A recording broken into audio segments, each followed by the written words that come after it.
Hi, I'm Steve with the Regional Water Providers Consortium. Did you know that overwatering is the most common problem in the residential landscape?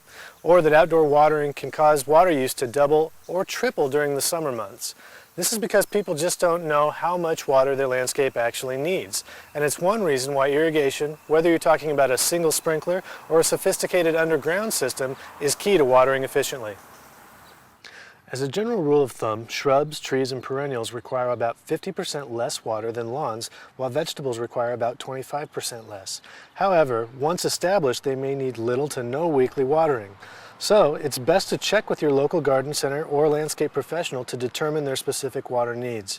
Once you identify what you're watering, your next step is to measure your sprinkler's output. This will help you figure out how much watering time you will need to factor into your weekly watering schedule. To do this, place two watering gauges like these at two different places within your sprinkler spray range.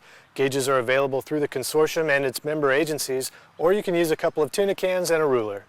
Run the sprinkler for 15 minutes and then average the amount, in inches, of water collected in the gauges.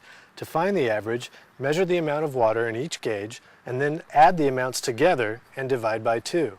This gives you the average amount of water your sprinkler distributes in a 15-minute period.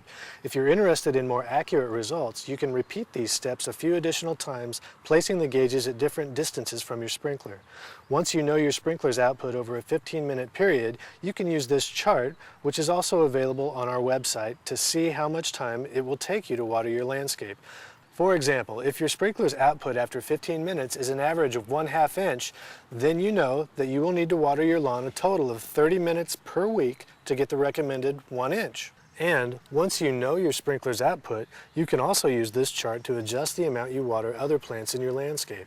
So, using our previous example, established shrubs, trees, and perennials will need a total of about 1/2 inch of water per week. I hope this has given you some tools to start watering your landscape more efficiently.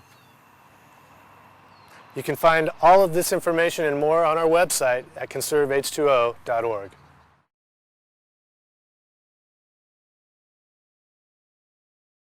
The instructional videos listed on our website are general guidelines. The Regional Water Providers Consortium will not be responsible for any damage to your home, landscape, or appliances from following the procedures in these videos. If you have concerns doing any of this work yourself, you may wish to seek the services of a professional plumber or contractor.